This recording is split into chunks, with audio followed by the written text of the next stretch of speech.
menurut orang yang lebih ahli, kebanyakan mereka menyebutnya itu minta tolong didoakan katanya. Sementara kadang ya saya hanya sebisa-bisanya saya aja gitu, membaca doa-doa yang saya bisa gitu, untuk katanya sih minta disempurnakan dan sebagainya.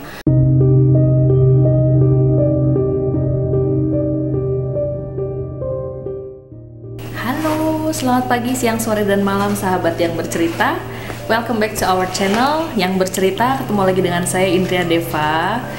Dalam kesempatan hari ini kita kedatangan salah satu narasumber. Mohon maaf nih, saya jadi agak-agak pelan bicaranya karena narasumbernya cantik dan kemayu. Jadi saya jadi pelan-pelan juga ngomongnya. Aku terharu. Salah seorang pengusaha yang bergerak di bidang vaporizer.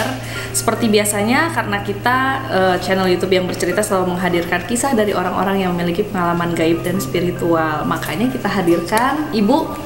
Kita panggil Ibu, kakak aja. Teteh boleh? Teteh ya? Nggak mau tua. Nggak mau tua ya? Menolak tua ya? Teh Ayu, oke. Selamat datang Teh Ayu. Boleh langsung diperkenalkan sama sahabat yang bercerita. Halo, nama saya Ayu. Saya dari Follow Me Juice. Saya berkecimpung di dunia vape. Saya di Follow Me Juice, saya di Raw Factory, yaitu penyedia bahan-bahan untuk pembuatan vape. Dan saya juga dari Lembang Vape Store, pemilik dari Lembang Vape Store. Juga owner dari Azalea Catering. Oh, Deba, multi talent banget ya. Bikin makanan, Jadi, bikin liquid, jadi jualan marketing oke. Marketing jadi. PR oke. Semuanya kerjain sendiri. Iya, kerjain aja sendiri. Oke, keren. Jadi sekarang aktivitasnya ngapain aja Teh Ayu? Selama pandemik ini memang kami membatasi untuk ketemu langsung dengan orang, tapi dunia catering saya masih jalan, dunia toko tetap masih juga buka. Kita lagi ada preparing untuk new concept. New konsep apa tuh?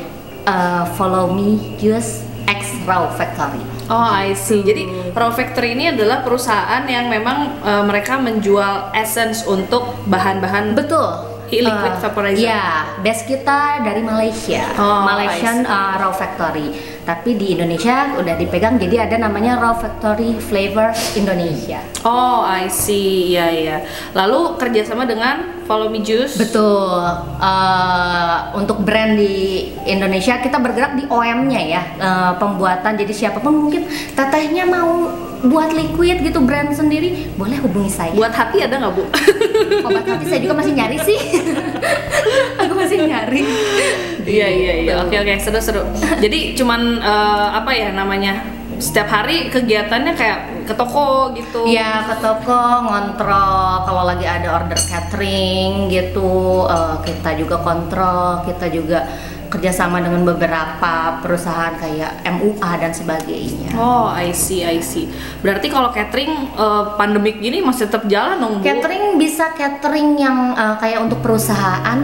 Jadi kan kita semua dikerjakan di rumah, kita hanya tinggal pengiriman. Iya, di sana sudah ada overhandle.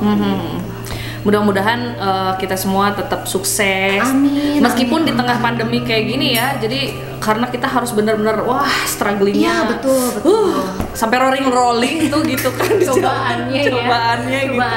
Tapi alhamdulillah semoga semuanya sehat walafiat ya Teteh Ayu. Amin. Juga sama sahabat yang bercerita juga. Iya. Nah, Teh Ayu, karena kita menghadirkan orang-orang yang memiliki pengalaman gaib maupun spiritual, boleh dong cerita ya tentang pengalamannya Teh Ayu sendiri dalam berseberangan atau mungkin bergesekan dengan alam yang kita sebut alam gaib atau alam jin atau alam astral, apapun itu namanya, boleh di. Iya. Sebenarnya apa ya? Saya disebut sensitif. Kadang saya tidak mau mengakui bahwa saya sensitif. Karena menurut saya pengertian dari kalimat sensitif atau orang yang indigo dan sebagainya itu jauh stepnya ke sana. Saya hanya orang yang kebetulan dianugerahkan sama Allah memiliki kepekaan gitu. Awal mulai yang pernah terjadi sama saya sih, saya selalu merasa terganggu atau sensitif di area-area tertentu, di tempat-tempat tertentu yang saya datangin. Ngerasa Contohnya? apa ya, anggap nih saya datang ke sebuah hotel itu terlihat normal dan sebagainya, tapi ketika saya masuk ke daerah spot-spot tertentu, saya ngerasa ada kehadiran yang lain, gitu. Ada kehadiran yang lain. Itu jauh sebelum mata saya mendadak entah gimana ceritanya terkadang terbuka untuk dimensi lain. Gitu. Iya. Terus mereka biasanya ganggu nggak? Lebih ke kalau mengganggu sih, alhamdulillah sampai detik ini bukan mengganggu ya. Tapi mengganggu untuk kategori kalau manusia terasanya keganggu ya dengan seperti itu. Tapi kalau menurut orang yang lebih ahli, kebanyakan mereka menyebutnya itu minta tolong didoakan katanya. Sementara kadang ya saya hanya sebisa-bisanya saya aja gitu, membaca doa-doa yang saya bisa gitu untuk katanya sih minta disempurnakan dan sebagainya. Adapun yang disebut gangguannya sendiri yang pernah saya alamin malahan hampir mencelakakan lah gitu, karena ya itu tiba-tiba mata melihat sesuatu gitu. Itu yang bikin kadang di jalan kaget. Saya sama suami saya lagi nyupir gitu, saya lagi diam, tahu-tahu padahal di jalan tol tiba-tiba awas gitu, saya bilang gitu, awas, otomatis kan ngerem. Untungnya kondisinya kosong, kalau lagi nggak kosong kan gimana. Kadang suami bilang ada apa, orang nggak ada apa-apa. Astagfirullah, saya bilang tadi ada yang lewat, saya bilang gitu. Tapi setelah mikir ini kan jalan tol ya, nggak mungkin ada yang lewat gitu. Semacam apa ya? Proving that they really exist gitu, kayak apa sih, mereka tuh emang pengen ngeliatin bahwa emang mereka tuh exist, ada di dunia ini gitu kan, terutama emang untuk orang-orang yang sensitif ya Teh Ayu ya. Oke. Terus selain itu ada nggak cerita, maksudnya di awal pertama kali bisa lihat, apa itu lihat benar-benar fisik atau apa, atau makhluknya sosoknya seperti apa, masih ingat nggak? Pernah ada satu yang memang masih terkenang sampai detik ini. Itu awal mula setelah saya punya gangguan lokasi gitu, misalnya datang kemana saya ngerasa ada sesuatu yang aneh aja, itu saya sempat sakit berminggu-minggu. Jadi sakitnya saya masih bisa beraktivitas, tapi badan saya rasa saya sakit gitu, kayak lagi demam, kayak gak enak badan. Itu berminggu-minggu. Sekali waktu entah gimana ceritanya, orang tua saya ada guru dari pesantren, ya kita pengajian lah, berdoa bersama di rumah. Tiba-tiba mata saya di situ tertuju ke beberapa titik di rumah saya. Ketika saya ngerasa kok tidak hal yang tidak biasa di tempat tersebut. Kadang kayak di tirai, di jendela gitu, perasaan kok kadang ada bayangan gitu, mungkin hanya sorot lampu. Saya seringnya mengabaikan sih Teh sebenarnya daripada menanggapi gitu, tapi saya pergi kemana balik lagi masih ada. Diperhatiin baru menyadari ternyata itu bukan hal yang biasa gitu, tiba-tiba muncul sesuatu yang besar gitu. Itu ya shock gitu. Mister. Iya. Ya Mister Big One gitu. Oke. The Big One gitu. Oke, tadi pengalaman ngelihat tiba-tiba jump scare kayak gitu. Tapi ada nggak yang benar-benar ganggu gitu Teh, yang keberadaan mereka tuh benar-benar bersinggungan dengan alam kita sekarang gitu. Ya emang nggak suka gitu. Iya, betul. Pernah sekali waktu saya mengalami sebuah kejadian di mana kalau orang menyebutnya kesurupan sih, saya nggak kesurupan karena saya masih sadar. Tapi tiba-tiba saya tidak bisa berbicara, tidak keluar sepatah kata pun, dan hanya bisa nangis.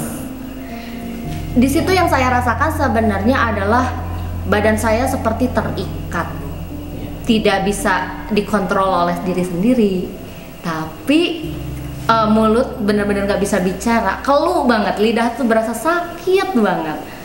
Nah, di situ mata saya secara sudut pandang saya gitu, saya sebenarnya sedang berhadapan dengan seseorang gitu, sesuatu gitu di depan saya tuh, bahwa dia yang mengontrol saya adalah saya yang wujudnya sekarang ini adalah dia gitu loh Teh. Gimana sih ngejelasinnya? Saya yang nggak bisa bicara, saya yang terus-terusan nangis, itu adalah dia. Tapi karena dia tidak bisa memperlihatkan diri kepada yang lain, dia memperlihatkan diri kepada orang yang peka gitu. Itu menurut saya mengganggu, sangat mengganggu, dan itu durasinya cukup lama gitu. Pada saat Iya, pada saat gitu. Itu ya ada beberapa teman termasuk suami saya juga yang bantuin doa gitu. Karena ya ketika sudah lepasnya itu benar-benar melelahkan dan itu berlangsung Ngedrain pasti. iya melelahkan. Energi habis. Sebenarnya berlangsung 3 hari. 3 hari, karena 3 hari itu memang saya sudah bisa bicara, saya sudah bisa, tapi tiba-tiba saya punya rasa takut yang benar-benar tinggi gitu teh, karena saya tahu dia masih ada gitu, masih mengikuti, entah tujuannya apa, tapi saya berusaha untuk positive thinking sih. Positive thinkingnya adalah dia minta disempurnakan, jadi saya hanya bisa bantu doa, saya bilang gitu, saya hanya bisa bantu doa, saya nggak bisa melakukan apa-apa, saya nggak bisa ngikutin mau kamu apa, dan saya pun tidak mau mengikuti perintah kamu, saya bilang gitu. Tapi saya minta tolong, di sini saya punya anak-anak dan masih pada kecil dan mereka juga peka, tolong jangan deket-deket anak-anak saya, kasihan, saya bilang, sudah cukup saya hanya bisa bantu kamu dengan doa. Saya berusaha berdoa selama 3 hari itu, menghindari, wah itu bener perasaan tuh berkecamuk sekali teh, apa ya, acak-acakan loh. Terkadang saya merasakan apa yang dirasakan, tapi kadang saya berusaha untuk lupakan itu gangguan kamu gitu. empati kita sama makhluk tersebut. Betul, Iya. empatinya betul. Dan itu pun sebenarnya bukan hanya dia, ternyata teh ada rentetan. Dia tuh seperti memanggil yang sesama yang mengalami kejadian-kejadian kayak dia. Kita ngantri semua. Iya, ngantri. Beli gitu. tiket dulu. Ampun, itu ampun, beneran ampun. 3 hari saya terlepas dari dia. Ada yang ngantri, ya. iya ganti gitu, ngantri, ya Allah, saya bilang saya Ini ke apa ya? Kalau saya sih pribadi nggak bisa mengkomentari ya, karena memang apa ya, kalau misalnya di channel YouTube kita sih memang kita benar-benar pure semuanya narasumber yang ditampung gitu. Betul. Ya. Jadi sayanya pribadi sih memang biasa nggak pernah mengemukakan pendapat-pendapat dan lain-lain. Tapi ini sekarang kita kedatangan salah satu narasumber juga. Ya, tepuk tangan dong. Belum juga disebut namanya, udah tepuk tangan. tangan dulu aja. Nih barangkali Teh Ayu ada mau ngasih pertanyaan dan lain-lain seputar yang barusan dialami ya. Iya. Ini kita kedatangan Kang Jati. Biasa, mangga silahkan Kang Jati. Boleh gabung di sini. Apa kabar? Selamat malam. Assalamualaikum. Waalaikumsalam warahmatullahi. Jadi sahabat yang bercerita, kita kenal Kang Jati ini sebagai seorang ahli spiritual yang mungkin juga kegiatannya sekarang aktif juga di YouTube ya. Di YouTube iya, Padepokan iya, Boleh menangani. diperkenalkan dulu klien. Kang Jati. Iya, perkenalkan nama saya Ki Maulana Jati. Kebetulan saya berkecimpung memang khusus di dunia spiritual gitu. Ya. Oke, kegiatannya sekarang ngapain aja? Pokoknya kegiatan setiap hari ya menangani pasien, terus channel YouTube juga, punya toko vape juga. Wow, ternyata semuanya teman-teman, Iya. teman-teman. Masih satu family Masih ya. satu family. Oke. Masih satu family, cuman ya istilahnya saya lebih fokus ke kepedulian untuk menangani problem gitu. Biasanya problem apa tuh yang di Khusus yang berbau mistik, problem ya secara batin atau lahir yang memang mereka alami ya setiap harinya apapun itu gitu. Gitu. Cuman ya kita juga tetap secara mistiknya berjalan, ya secara logikanya juga tetap berjalan gitu. Oke, betul. Meninjau dari yang tadi diceritakan oleh Teh Ayu, makhluk-makhluk yang memang apa ya, tadi kita bisa bilang mengantri ya. Iya, mengantri tadi, mau ya entah minta tolong atau apa, mungkin barangkali Kang Jati bisa menjelaskan seperti apa. Sebetulnya kalau untuk itu memang disebutnya residual energy ya. Residual energy yaitu aura kita. Jadi di dalam tubuh kita tuh ada beberapa cakra, sampai 12 cakra gitu. Nah, yang saya lihat sih baru sekilas ya Teh Ayu, Iya. udah hampir mendekati ke 12 cakra udah kebuka gitu. Jadi otomatis bukan secara lahiriah manusia aja, tapi pengenalan ke yang tak kasat mata pun udah mulai masuk. Gitu. Dan dari situ kan yang namanya makhluk gaib itu posisinya memang tahu bahwasanya ini manusia, dia udah si cakranya udah kebuka hampir, apalagi kalau sampai ke cakra mahkota ya, yang ke-12 gitu. Itu posisinya udah mereka pengen betul-betul ingin kenal, ingin tahu eksistensi mereka tuh, ingin betul-betul diperlihatkan ke manusia gitu ya. Seperti yang dialami ke Teh Ayu gitu. Kelebihan dan kekurangannya boleh dijelaskan Kang Jati apa misalnya? Untuk secara yang dialami Teh Ayu. Betul. Kalau untuk kita bicara kekurangannya dulu aja ya. Kekurangannya dulu memang rata-rata manusia yang diberi anugerah oleh Allah Subhanahu wa taala seperti itu, rata-rata ada yang mau menerima, ada yang tidak. Untuk secara orang lain ya, jadi tahu bahwasanya maaf ya Teh, misal ayo gini-gini. Agak takut gitu kan, biasanya suka kayak gitu juga kan gitu. Kalau misalkan secara positifnya ya itu juga bisa membantu sebetulnya. Gitu, bisa membantu. Yang penting Teh Ayu bisa nerima betul-betul kodrat dari situ. Soalnya gini, ada pernah satu momen di mana seseorang ini nggak nerima kodratnya, dia terbuka semua cakranya karena memang diapit oleh karbonnya dia yang memang sayang sama dia. Otomatis cakranya kebuka sendiri, tiba-tiba dia bisa seperti itu komunikasi dengan yang tak kasat mata, tapi dia nggak mau. Akhirnya dia sendiri yang paham. Paham. Gitu. Jadi harus berdamai, menerima kelebihan kita ya. Iya, soalnya namanya kodrat itu susah, tapi takdir bisa dirubah. Betul, ya. Setuju.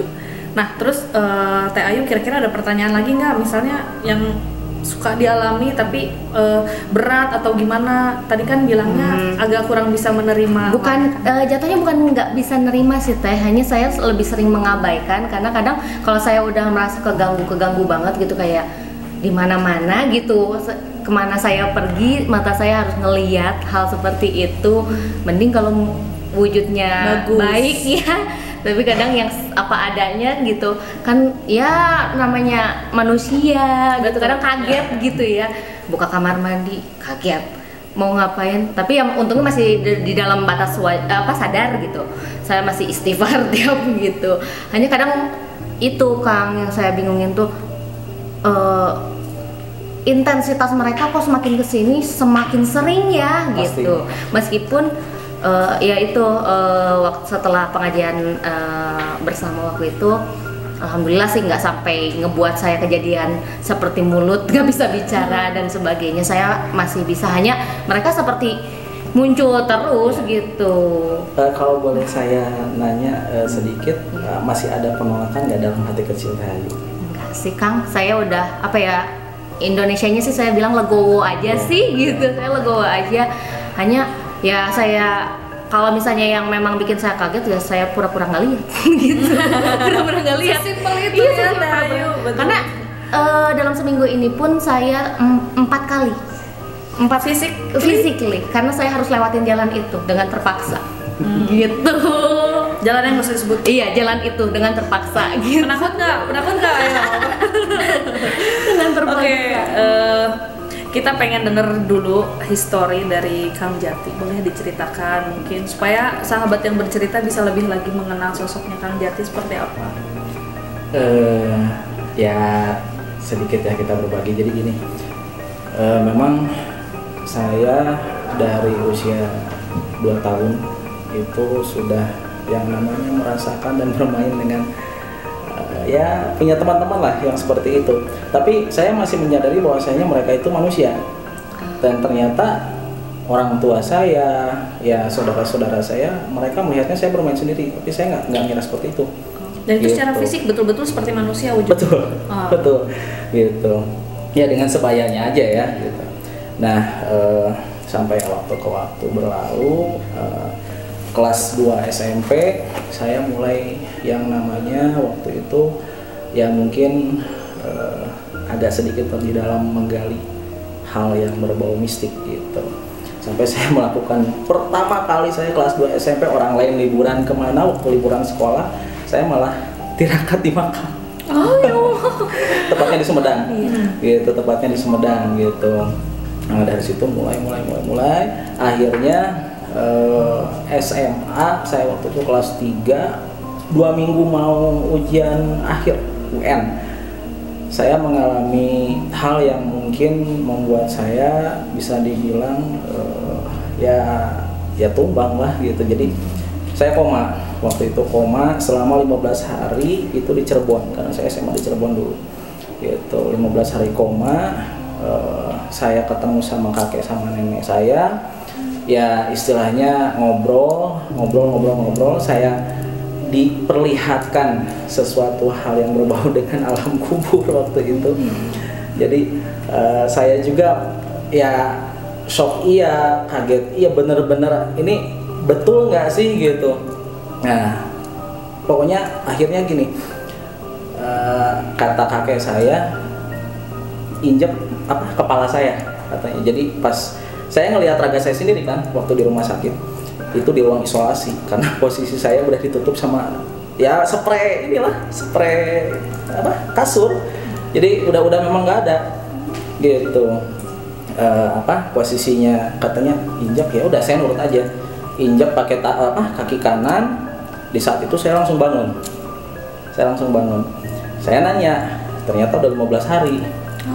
Padahal saya ngerasa singkat gitu. Itu karena apa awalnya? Kenapa bisa koma? Jadi saya punya sakit dulu waktu TK, saya kena ayunan kepala belakang, geger otak kecil.